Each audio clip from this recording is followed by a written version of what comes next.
कार्पण्यदोषोपहतः स्वभावः पृच्छामि त्वां धर्मसम्मूढचेताः यच्छ्रेयस्यानिश्चितं ब्रूहि तन्मे शिष्यस्तेऽहं शाधि मां त्वां प्रपन्नम्। ठीक है। अर्जुन को जब भगवान कृष्ण महाभारत में युद्ध के क्षेत्र में खड़े हैं, तो अर्जुन जब सामने अपने ही परिवार के जनों को देखते हैं, अपने ही सगे संबंधियों को देखते हैं, तो अर्जुन जो है उसी समय अपने हृदय के अंदर एक रेनन्सिएशन का, एक त्यागी का भाव धारण कर लेते हैं और भगवान कृष्ण को बोलते हैं, अरे प्रभु मैं युद्ध क्यों करूं, मुझे इस राज्य से क्या प्रयोजन, अगर अपने ही सगे संबंधियों को हत्या करके, उन्हीं का ही वध करके अगर मैं इस राज्य को प्राप्त भी कर लूंगा तो मैं किस प्रकार से सुखी रह पाऊंगा। तो वहां पे वो बोलते हैं कि भगवान मैं तो भिक्षा मांग के खा लूंगा लेकिन मुझे राज्य नहीं चाहिए। तो वहां पे वो त्याग की भावना भगवान के सामने प्रकटित करते हैं, लेकिन अभी भगवान कुछ बोल नहीं रहे हैं, भगवान केवल मौन है, सुन रहे हैं। उसके बाद फिर वो आगे जो है अगर देखा जाए कि अरे मैं राज्य भोग करके करूंगा क्या, तो कहीं ना कहीं भोग की भी है कि नहीं, मुझे भोग भी नहीं करना, मुझे त्याग भी नहीं करना। तो जो एक्सप्लॉइटेशन है और रेनन्सिएशन है, यानी कि जो भोग है और त्याग है, इन दोनों से हटना पड़ेगा और इन दोनों से हट के कहां पे आना पड़ेगा, शरणागत होना पड़ेगा, डेडिकेशन के मार्ग में आना पड़ेगा। तो जो भक्ति है वो डेडिकेशन का मार्ग है।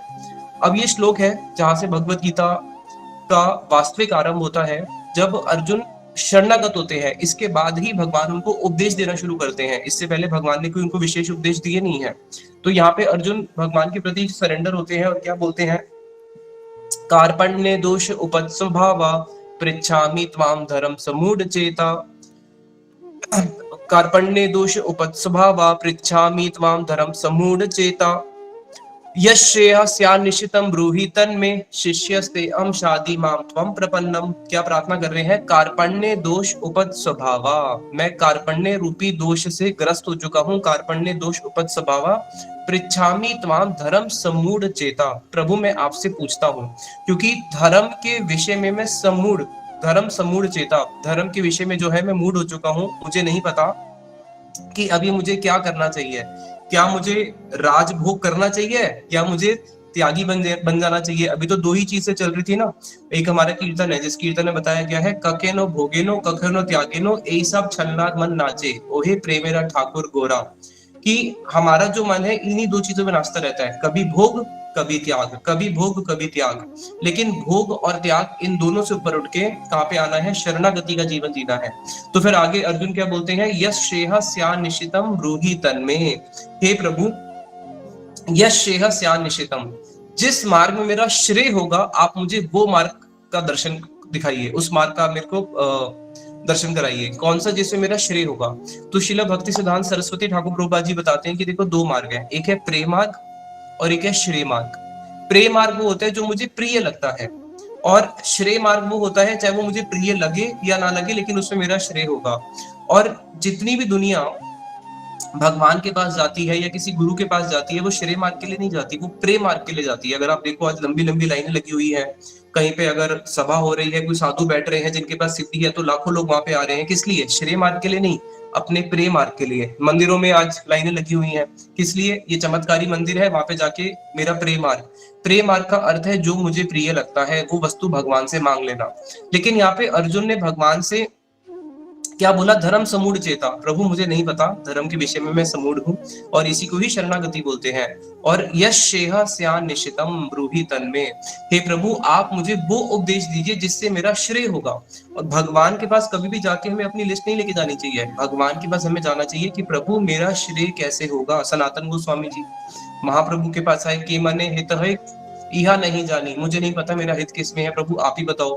तो इसलिए यही वास्तविक शरणागति है।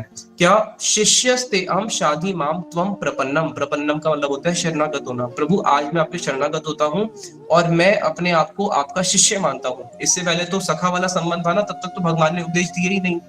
लेकिन जब इन्होंने अपने आप को भगवान का आगे शिष्य माना कि प्रभु मैं आपका शिष्य हूँ, अब आप उपदेश दीजिए।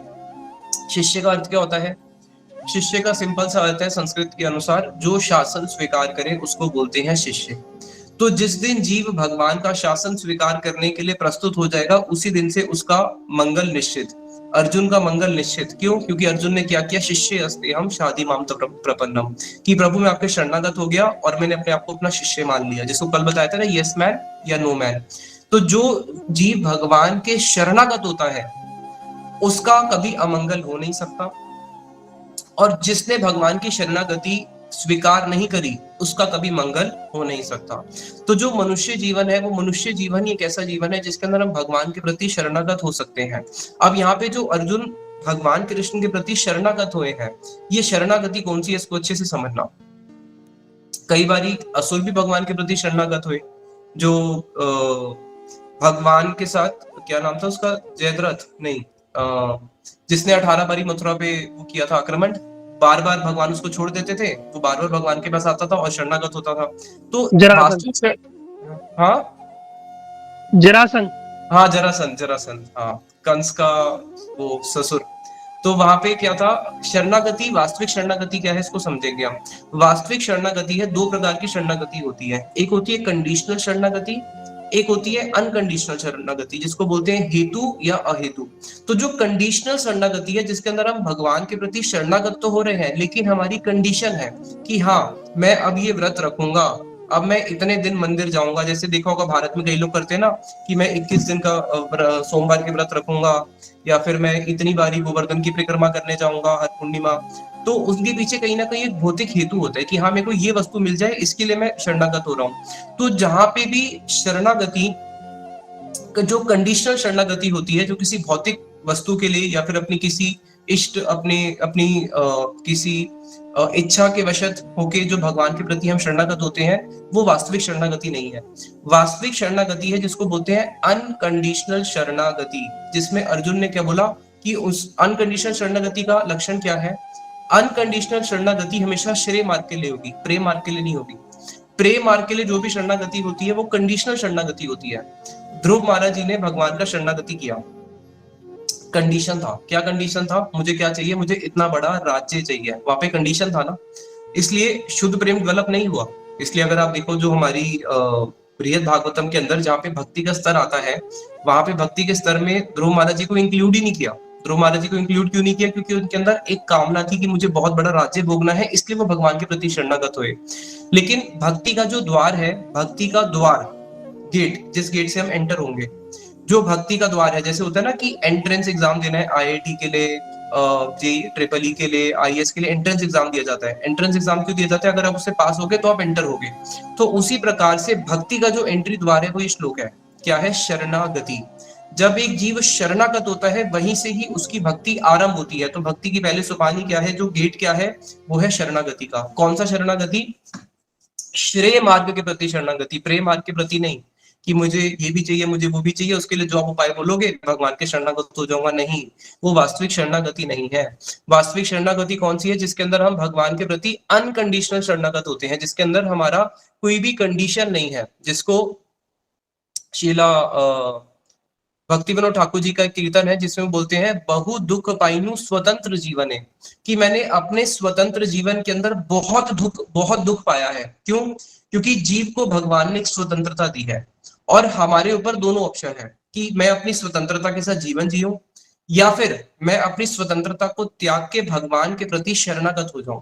तो हम अपने दुख का, जो भी हमें आज जीवन में दुख आ रहे हैं, वो सारे के सारे दुख का मूल कारण क्या है कि हम भगवान के प्रति शरणागत नहीं होते, स्वतंत्र जीवन जीना चाहते हैं। लेकिन जब एक जीव भगवान के प्रति संपूर्ण रूप से शरणागत हो जाता है, उसी दिन से उसके सारे के सारे दुख खत्म हो जाते हैं। भक्ति विनोद ठाकुर जी बहुत सरल भाषा में समझाते हैं, शरणागत का मतलब क्या हुआ। अगर मैं किसी के शरणागत हो रहा हूं तो मेरा कोई मालिक है ना, मैंने किसी को मालिक मान लिया और मैं उसका दास हो गया। जैसे अगर हमारे सामने कोई बंदूक लेके आ जाए और बोले हैंड्स अप, तो हम ऐसे बोलेंगे ना, अब जो वो बोलेगा वो करना पड़ेगा। तो उसी प्रकार से भगवान को प्रभु मानना और अपने आप को उनका दास मानना कि जो आप बोलोगे वो मैं करूंगा, ये है शरणागति। जो अर्जुन ने वहां पे भगवान कृष्ण के सामने शरणागत हो गए कि प्रभु जो आप बोलोगे वो मैं करूंगा।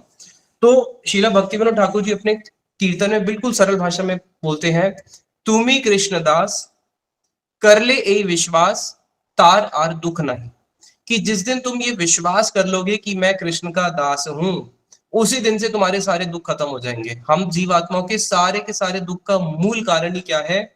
शरणागति का अभाव। इसलिए हमारे गुरुवर बोलते हैं कि जो शरणागत वहीन जीवन है वो पशु तुल्य है। अगर हम लोग मनुष्य जीवन प्राप्त करके भगवान के प्रति शरणागत नहीं हुए तो हमारे और पशु के जीवन में कोई भी अंतर नहीं है। बल्कि अगर देखा जाए तो जो पशु का जीवन है, पशु के जीवन में हमेशा प्रमोशन होती है, उसमें कभी डिमोशन नहीं हो सकती। लेकिन केवल एक मनुष्य जीवन ऐसा है जिसके अंदर डिमोशन होती है, जिसके अंदर उसका पतन होता है। कैसे? अगर कोई 84 लाख योनि में गया है, 84 लाख योनि में जाने के बाद धीरे धीरे वो अपलिफ्ट होकर मानव शरीर तक ही आएगा। लेकिन मनुष्य शरीर प्राप्त करने के बाद अगर वो भगवान के प्रति शरणागत नहीं होता तो वापस दोबारा पुनः मुशिका भव, वापस वो क्या होगा, पुनः वापस भव सागर में गिरेगा और निम्न योनियों से फिर 84 लाख योनि अपने कर्मों को भोगते हुए वापस धीरे धीरे ऊपर उठेगा। तो इसलिए जो शरणागति जीवन है, शरणागति जीवन ही हमारे लिए मंगल का मार्ग है। और जो जीव भगवान के प्रति शरणागत नहीं होता, भगवान की वाणी के प्रति शरणागत नहीं होता, भगवान के जो भक्त हैं उनकी जो आदर्श है, उनकी जो वाणी है उसके प्रति शरणागत नहीं होता, तो वो जीवन जो है संपूर्ण पशुमय जीवन है। क्योंकि पशु स्वतंत्र है, वो कभी भी भगवान की वाणी के प्रति आदर नहीं कर सकता, उसकी इतनी मेधा ही नहीं है। तो भगवान ने हमें जो बुद्धि दी है वो इसलिए ही दी है कि किसी प्रकार से हमें ये समझ में आ जाए कि मुझे भगवान के प्रति शरणागत होना है। और शरणागत तो होना ही पड़ेगा, या तो माया के प्रति हो जाओ, अपने मन की वासनाओं के प्रति हो जाओ, काम के प्रति हो जाओ। श्रील भक्ति सिद्धांत सरस्वती ठाकुर प्रभुपाद जी बोलते हैं कि हम काम के प्रति कितने शरणागत हैं। हमें लगता है कि हम काम को भोग रहे हैं, हम काम को नहीं भोग रहे, काम हमें भोग रहा है। अपने काम की वासनाओं को पूरा करते करते कितने जन्म चले गए, आज भी हम उसके काम वासना के दास बने हुए हैं। अगर देखा जाए हम लोग अपनी काम वासना के दास हैं, अपनी मन की इच्छाओं के दास हैं, अपनी इंद्रियों के दास हैं, हम सबके दास बनने को तैयार हैं, माया के दास हैं। लेकिन जहां पे बात आती है भगवान का दास बनने की तो हम प्रस्तुत ही नहीं होते। इसलिए ये टर्निंग पॉइंट है भगवत गीता का, जहां से अर्जुन क्या हुए हैं, भगवान के प्रति शरणागत हुए हैं। अब ये जो दूसरा अध्याय है जहाँ पे अर्जुन शरणागत होते हैं, तो किसी भी डॉक्टर के पास अगर हम जाएं, यहाँ पे आप एक एनालॉजी समझ लीजिए कि कृष्ण हो गए डॉक्टर और अर्जुन हो गए एक पेशेंट। जब भी हम किसी डॉक्टर के पास जाते हैं तो डॉक्टर दो तरीके से इलाज करता है। एक करता है सिम्टोमेटिक वे से। सिम्टोमेटिक वे से क्या कैसे होता है, जिसके अंदर वो आपके सिम्टम्स देखेगा कि आपके शरीर में क्या क्या सिम्टम्स हो रहे हैं, और सिम्टम्स को देख के कि आपके शरीर में क्या क्या सिम्टम्स हो रहे हैं उसके बेस पे ही क्या करेगा, वो आपको दवाई लिख के दे देगा कि हाँ हाँ ये आपको सिम्टम्स हो रहे हैं तो इसका मतलब यही आपको समस्या है, यही आपको मेडिसिन लेनी है। लेकिन एक सिम्टोमेटिक वे होता है, एक होता है पैथोलॉजिकल वे। पैथोलॉजिकल वे से क्या होता है, डॉक्टर आपकी बीमारी के रूट में जाएगा कि ये बीमारी हो क्यों रही है। सिम्टम्स केवल भारी सिम्टम से नहीं जाएगा, वो उसके रूट को पकड़ेगा। आपसे बहुत सारे ब्लड टेस्ट करवाए जाएंगे, जैसे आप किसी डॉक्टर के पास गए और आपको फोड़े हो रहे हैं, अच्छा सिम्टम है फोड़े हो रहे हैं, ठीक है ये ऑइंटमेंट है लगा लो। लेकिन जो अच्छा डॉक्टर होगा वो आपका ब्लड टेस्ट करवाएगा, ब्लड टेस्ट कराने के बाद देखेगा कि ये सिम्टम के पीछे मूल कारण क्या था। पैथोलॉजिकल में उसमें जाके फिर वो आपके ब्लड टेस्ट की रिपोर्ट्स लेगा, फिर आपको वो कुछ ऐसी मेडिसिन देगा जिससे आपका ब्लड शुद्धि हो सके। तो उसी प्रकार से दो प्रकार की ट्रीटमेंट्स हैं, एक है रूट कॉज से और एक है केवल भारी मलहम लगा देना। तो भगवान कृष्ण जब अर्जुन उनके प्रति शरणागत हुए हैं, अब भगवान अर्जुन को जो उपदेश देंगे, कल से हम सेकंड चैप्टर के श्लोक याद करेंगे, वो सारे के सारे उपदेश जो है वो आत्म तत्व से संबंधित उपदेश है। कि जैसे अर्जुन प्रश्न पूछ रहे हैं ना कि प्रभु मैं क्या करूं, मैं युद्ध करूं या मैं युद्ध ना करूं, मैं राजा बनूं युद्ध करके या फिर मैं सन्यासी ही बन जाता हूं, सब छोड़ देता हूं। तो वहां पे मेरे को क्या करना चाहिए, मेरा क्या कर्तव्य है। तो भगवान कृष्ण बोलते हैं ये सारे प्रश्नों में जो मैं कॉमन आ रहा है, पहले ये तो जानो कि मैं कौन हूं। तो फिर यहाँ से ही भगवान कृष्ण आत्म तत्व का उपदेश देना शुरू करते हैं दूसरे अध्याय से।